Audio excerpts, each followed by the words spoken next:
नमस्कार, आप देख रहे हैं भारत। मैं हूं आपके साथ निहारिका नाथ और रुक करते हैं खबरों की ओर।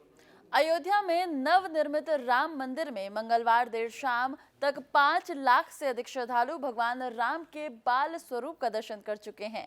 मुख्यमंत्री योगी आदित्यनाथ के निर्देश पर जिलाधिकारी अयोध्या ने शहर में 8 स्थानों पर मजिस्ट्रेट तैनात कर दिए हैं।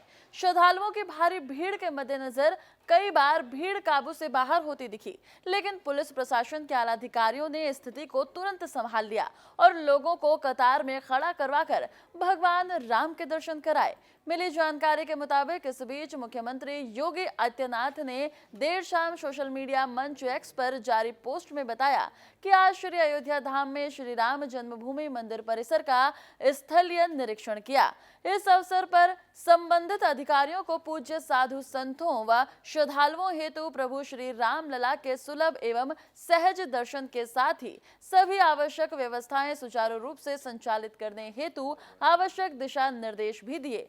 देर रात तक जारी एक बयान के मुताबिक श्री राम लला के बाल स्वरूप विग्रह की प्राण प्रतिष्ठा अनुष्ठान के अगले दिन अयोध्या में उमड़े लाखों श्रद्धालुओं के सुगम दर्शन के लिए मुख्यमंत्री योगी ने जमीन स्तर पर खुद मोर्चा संभाल लिया है।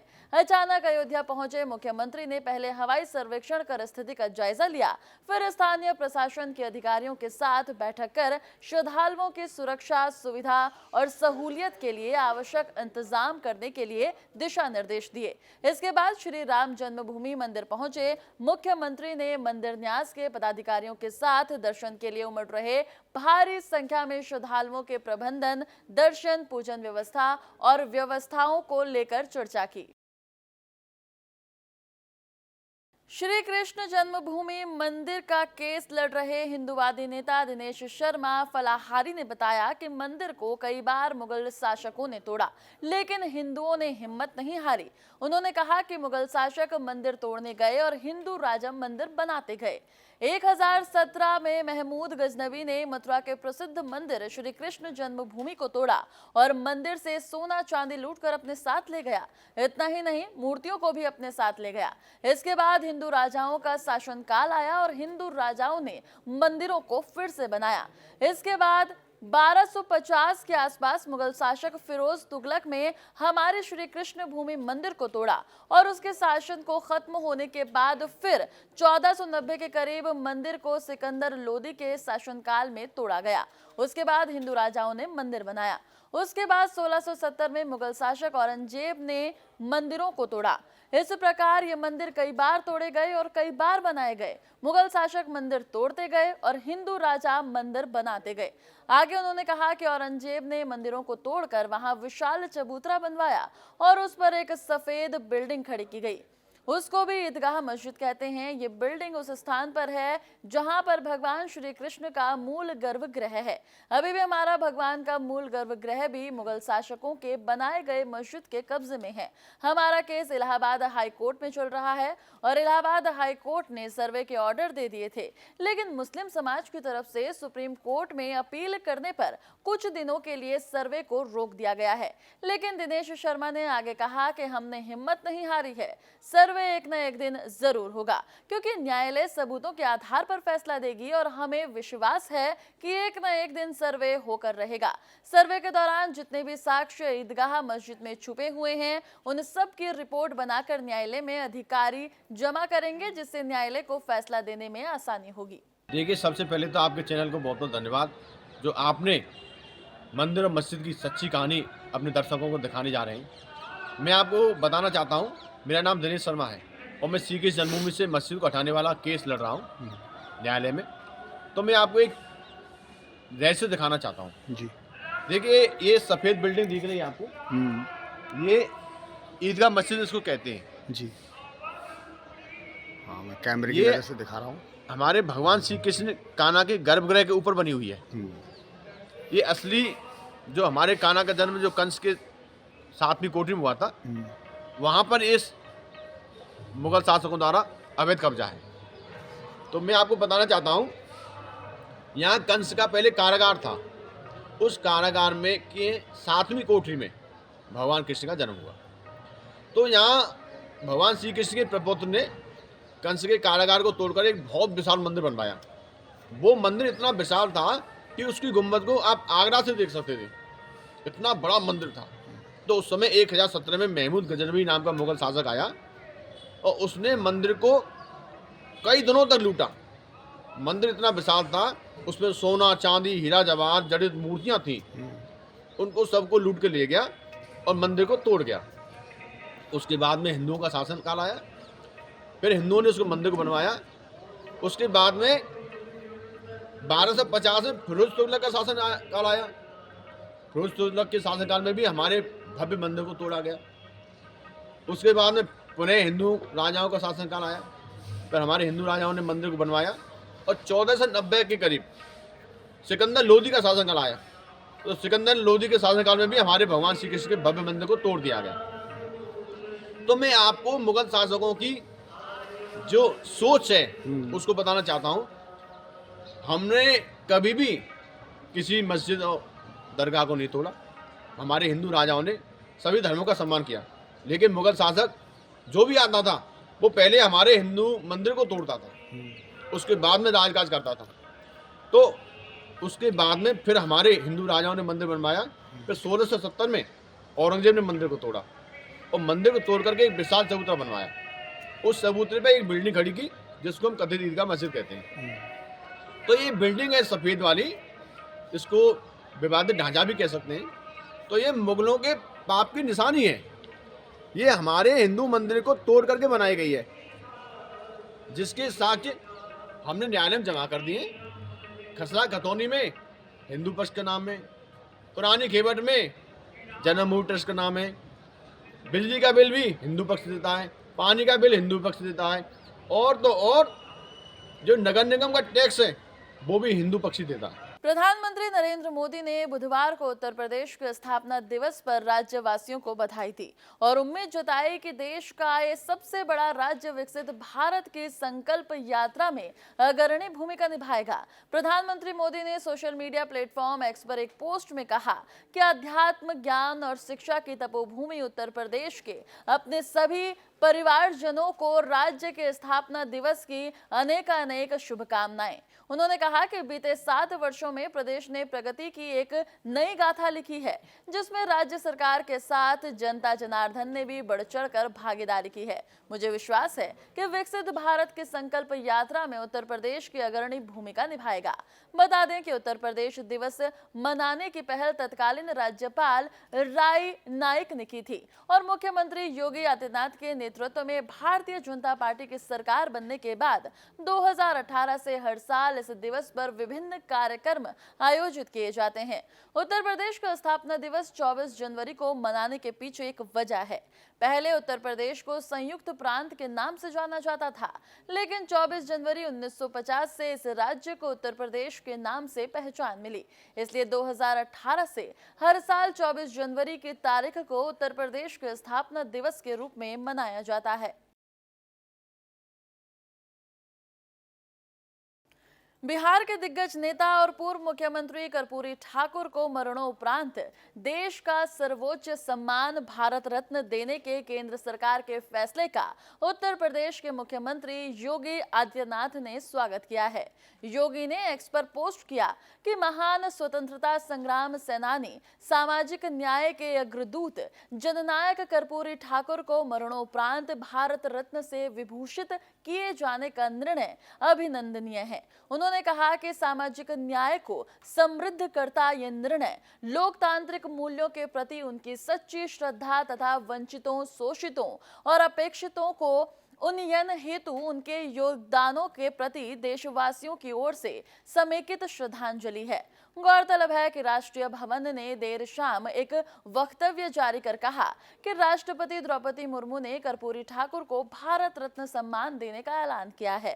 ठाकुर को उनकी 100वीं जयंती से एक दिन पहले यह सम्मान देने की सरकार की घोषणा को लोकसभा चुनाव से पहले केंद्र सरकार के महत्वपूर्ण तथा दूरगामी कदम के रूप में देखा जा रहा है।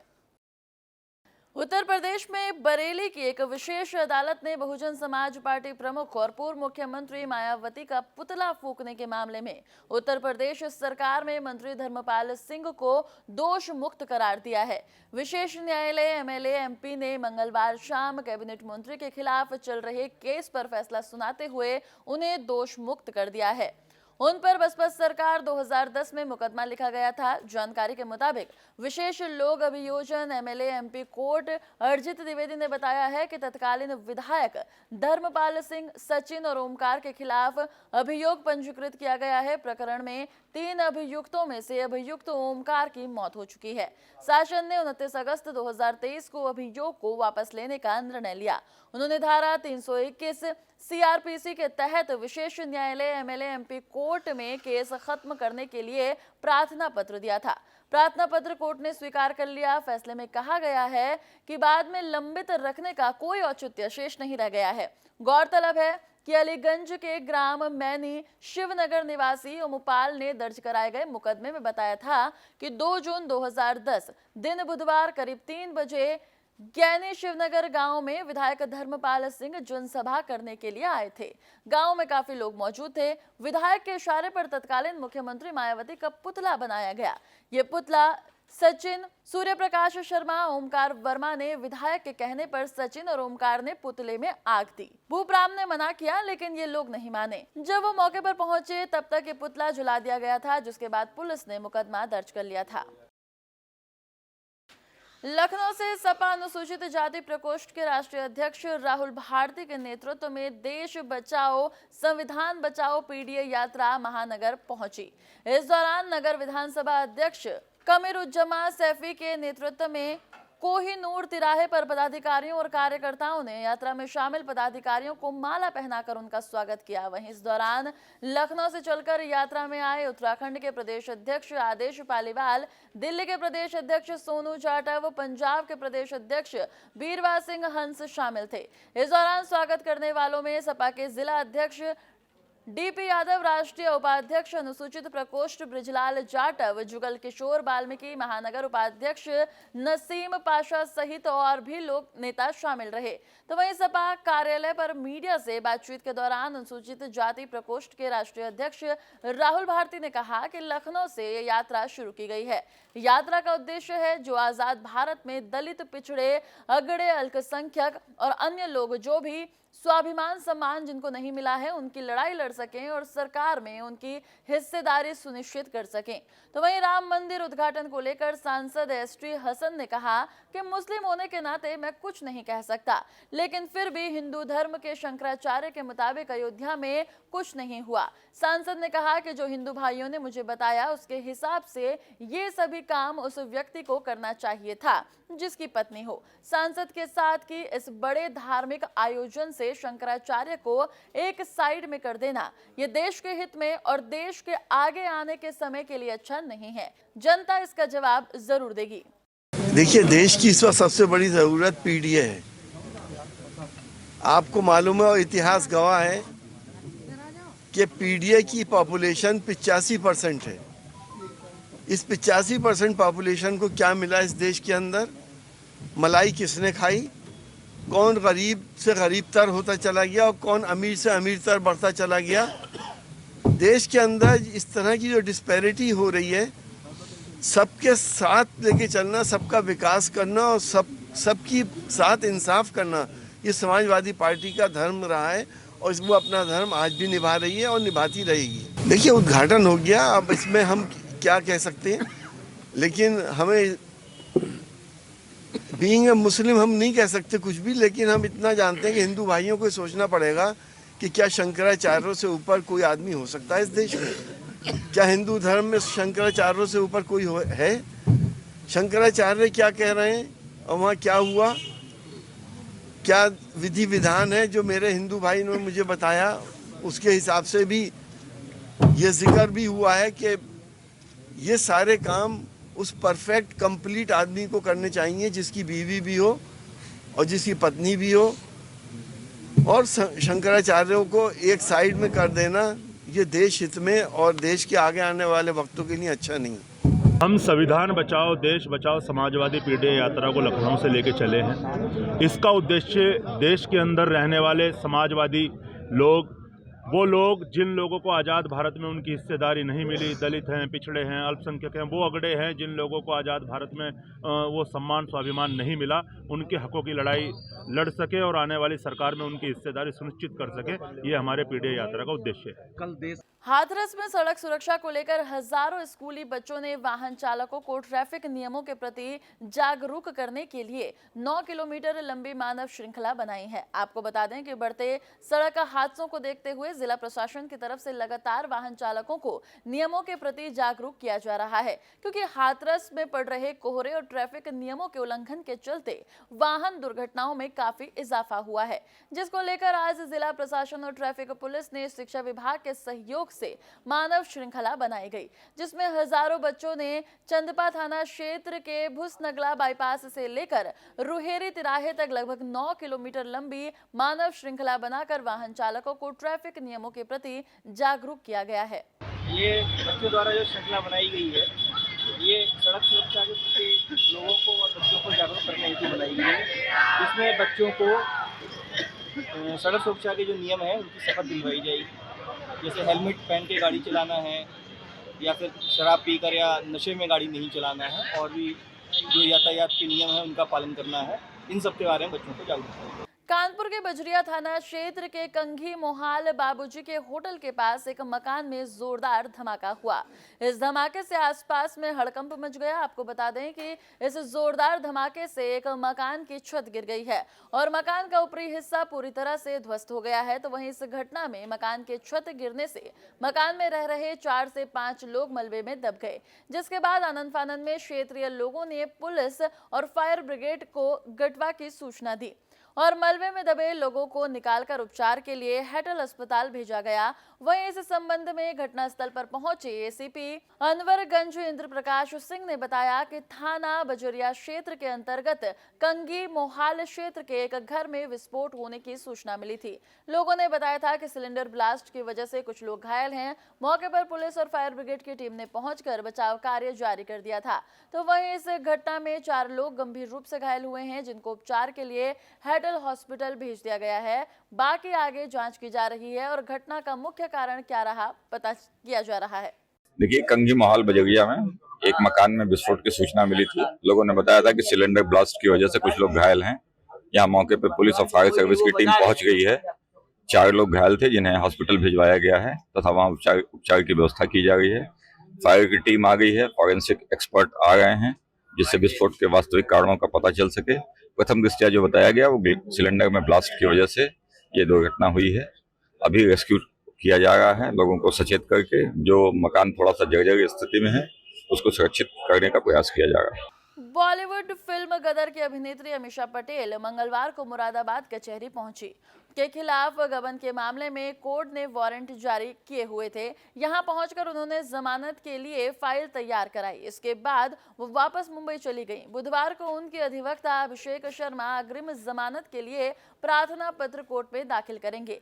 आपको बता दें कि कटघर के डबल फाटक निवासी और ड्रीम विजन इवेंट कंपनी के मालिक पवन कुमार वर्मा ने अदालत में अभिनेत्री अमीषा पटेल और अन्य के खिलाफ परिवाद दाखिल किया था, जिसमें उन्होंने अभिनेत्री अमीषा पटेल और अहमद शरीफ, सुरेश परमार, राजकुमार गोस्वामी पर 11 लाख रुपए हड़पने का आरोप लगाया था, जिसमें उन्होंने कहा कि 16 नवंबर 2017 को एक शादी समारोह में डांस के लिए अमीषा पटेल को बुलाया था। दिल्ली रोड स्थित हॉलिडे रेजिडेंसी होटल में आयुष अग्रवाल के शादी समारोह में अमीषा पटेल को 4 गानों पर डांस करना था। इसके लिए अमीषा को तय किए गए 11 लाख रुपए एडवांस में दिए गए थे, लेकिन रकम लेने के बाद भी अमीषा पटेल शादी समारोह में नहीं आई। ये रकम पीआर कंपनी के मालिक राजकुमार गोस्वामी के माध्यम से अमीषा पटेल के पर्सनल असिस्टेंट सुरेश परमार और अहमद शरीफ को दी गई थी। इसी मामले में सुनवाई अदालत में की जा रही है। इसमें अमीषा पटेल के खिलाफ वारंट जारी किया गया था। तो वहीं अमीषा पटेल के अधिवक्ता अभिषेक शर्मा ने बताया कि इवेंट कार्यक्रमों में पैसे लेकर न आने के आरोप में दर्ज अमीषा पटेल के खिलाफ केस में जारी वारंट में जमानत एप्लीकेशन तैयार करने के लिए वो आज आई थी और फाइल पर हस्ताक्षर करने के बाद चली गई। कोर्ट में एप्लीकेशन दाखिल की जाएगी। आज वो अपना अग्रिम जमानत प्रार्थना पर तैयार करवाने के लिए आई थी। पेपर पे साइन करने के लिए, जिसे हम कल दाखिल करेंगे कोर्ट में। ये एक इनके खिलाफ फर्जी मुकदमा लिखाया गया है कि इन्हें डांस पार्टी के लिए इनवाइट करा गया था, 11 लाख रुपए दिए थे, उस केस के संबंध में आई थी। हकीकत यह है ना तो कभी इन्होंने कोई कांटेक्ट करा डांस में मोराबाद में डांस करने के लिए, और ना ही इनके खाते में कोई पैसे आए। वो पूरे का पूरा फर्जी मामला है। उसी संबंध में कल हम अग्रिम जमानत दाखिल कर रहे हैं। उसके बाद जो भी आगे प्रोग्रेस होगी आपको जानकारी दी जाएगी। गोरखपुर के वरिष्ठ पुलिस अधीक्षक जनपद गोरखपुर ने आज गोरखपुर के पुलिस लाइन में प्रेस वार्ता कर बताया कि जनपद गोरखपुर के थाना शाहपुर में लोन से संबंधित फ्रॉड का मामला सामने आया है, जिसके आधार पर पूर्व में 2 मुकदमे पंजीकृत किए गए हैं। ये मुकदमा 2023 में तो वहीं दूसरा मुकदमा 2024 में लिखित हुआ है, जिसमें बैंक की तरफ से ये आरोप लगाए गए हैं कि रुद्राक्ष पांडे नाम के व्यक्ति ने अपने सहयोगियों के साथ मिलकर 2022 और 2023 में 2 लोन लिए, जिसमें से उनकी तरफ से कूट रचित कागजात इस्तेमाल किए गए और अपने आप को एक जेन्युइन व्यक्ति दिखाने के चक्कर में फर्जी प्रॉपर्टी के दस्तावेज बनाने में एक फर्जी रजिस्ट्री भी कराई गई थी। तो वहीं गिरफ्तारी के दौरान अभियुक्त के कब्जे से एक वाहन, सफेद टोयोटा फॉर्चून, एक laptop, 9 Aadhaar card, 10 PAN card, 6 ATM card, 25 chequebook, 2 passbook, 9 seal मोहर और एक अन्य कूट रचित दस्तावेज बरामद किया गया है, जिसके आधार पर अग्रिम विधिक कार्रवाई की जा रही है। तो वहीं वादी की तरफ से धोखाधड़ी के संबंध में थाना स्थानीय पर प्रार्थना पत्र दिया गया कि रियाज नाम के व्यक्ति और शफक सह निवासी गण गणेशपुरम ने बालाजीपुरम रप्तीनगर में 3,355 वर्ग फीट खाली प्लॉट को बंधक रखकर बैंक से 2 करोड़ 45 लाख रुपए गर्भ ऋण लिया गया, जिसमें रियाज को मेंबर्स रियाज इंटरप्राइजेस के मालिक और उनके बेटे शरफ को उसी फॉर्म के केयरटेकर के रूप में दिखाया गया। लोन के बाद उधारकर्ता की तरफ से 3 किस्त का भुगतान कर किस्त देना बंद कर दिया गया, जिसके बाद लोन की वसूली की कार्रवाई के दौरान उनके दिए गए पते पर जाकर देखा गया तो वहां ताला लगा था तथा मकान पर रमेंद्र नाथ तिवारी के नाम की नेम प्लेट लगी थी। पड़ोसियों ने मकान के संबंध में पूछा गया तब पड़ोसियों ने बताया कि रियाज नाम का कोई भी व्यक्ति मकान में नहीं रहता है। जनपद गोरखपुर के थाना शाहपुर में ICICI बैंक के लोन से संबंधित एक फ्रॉड का मामला सामने आया है, जिस संबंध में पूर्व में 2 मुकदमे पंजीकृत किए गए हैं। एक मुकदमा 2023 में और एक मुकदमा 2024 में पंजीकृत हुआ है। इसमें बैंक द्वारा ये एलिगेशंस लगाए गए हैं कि एक रुद्रांश पांडे नाम के व्यक्ति अपने सहयोगियों के साथ मिलकर के उनके द्वारा 2022 और 2023 में 2 लोन लिए गए, जिसमें कि उनके द्वारा कूट रचित डॉक्यूमेंट्स यूज किए गए। अपने आप को एक जेन्युइन व्यक्ति दिखाने के चक्कर में फर्जी प्रॉपर्टी के दस्तावेज बनाने में उनके द्वारा एक फर्जी रजिस्ट्री भी करवाई गई। अपने आप को एक गल्ला व्यापारी शो करने के चक्कर में अपनी FCI के भी बिजनेस डॉक्यूमेंट्स और IT रिटर्न्स को भी फेक किया गया, जिसके माध्यम से 2 केसेस में टोटल 4 करोड़ 50 लाख के आसपास का लोन इनके द्वारा लिया गया। कुछ इनके द्वारा इंस्टॉलमेंट्स पे की गई हैं, लेकिन जब ये इंस्टॉलमेंट्स पेमेंट बंद हुई तो बैंक को इसमें शक हुआ। बैंक के द्वारा इसमें जांच की गई तो ये सामने आया कि ये दोनों जो लोन लिए गए थे, इसमें जो वेरिफिकेशन के समय पर अपनी डिटेल्स दी गई थी वो फर्जी थी।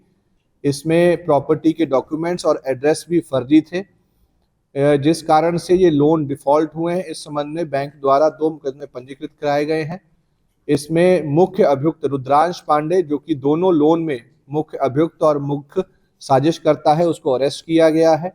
इसके अतिरिक्त बैंक की FIR में और भी लोग नामजद हैं, जिसमें कि जो रुद्रांश पांडे है उसकी मदर का अकाउंट भी इसमें यूज हुआ है।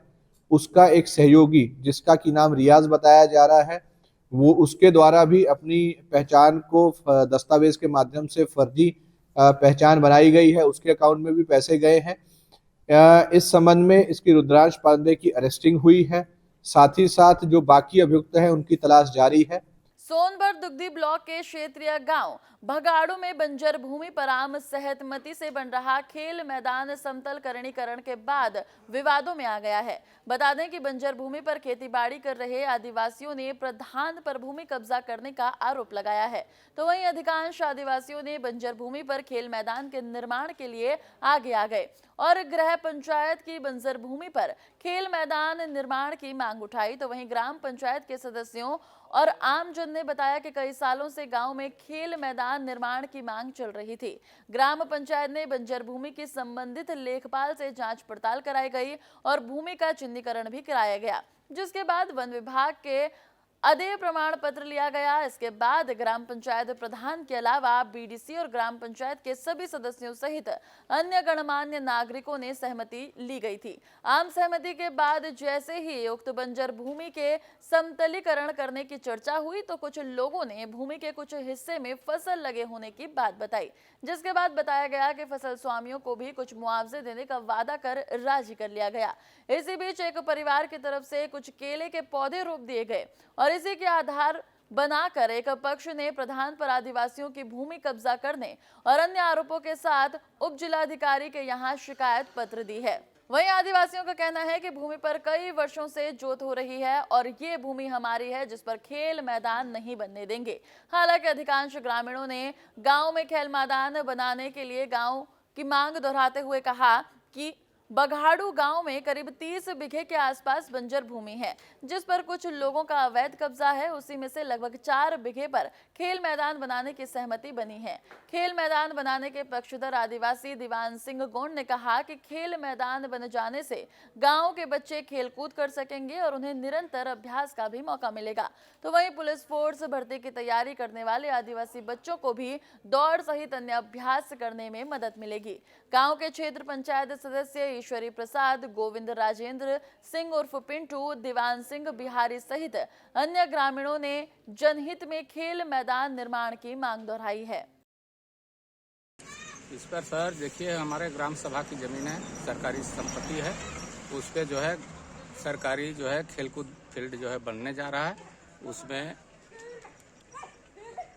उस पर जो है हम लोग पूरे गांव के जितने भी माननीय आदमी हैं वह ग्राम के जितने भी प्रतिनिधिगण हैं सब सहमति है।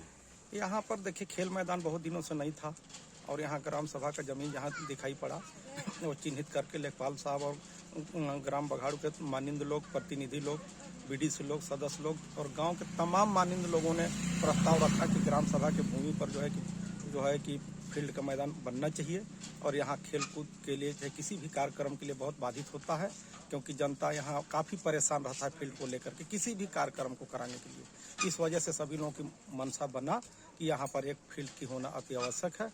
इसीलिए सब लोगों ने एक स्वर में सोचते हुए कदम उठाए कि यहाँ फील्ड का होना अति आवश्यक है और जिन्होंने जो है कि आरोप लगाए हैं ये निराधार गलत है। देखिए, गाँव की समिति बैठी, गांव के लोग माननीय जितने भी हैं सदस्यगण, प्रधान और मान के चलिए जितने भी यहाँ के बुद्धिजीवी लोग हैं, लेखपाल को बुला करके उनकी समिति, भूमि प्रबंधन की जो समिति होती है उनकी बैठक हुई। बैठक होने के बाद 8/6/2023 को ये समिति बैठ करके उसका विवरण देख करके लेखपाल से पूछा गया।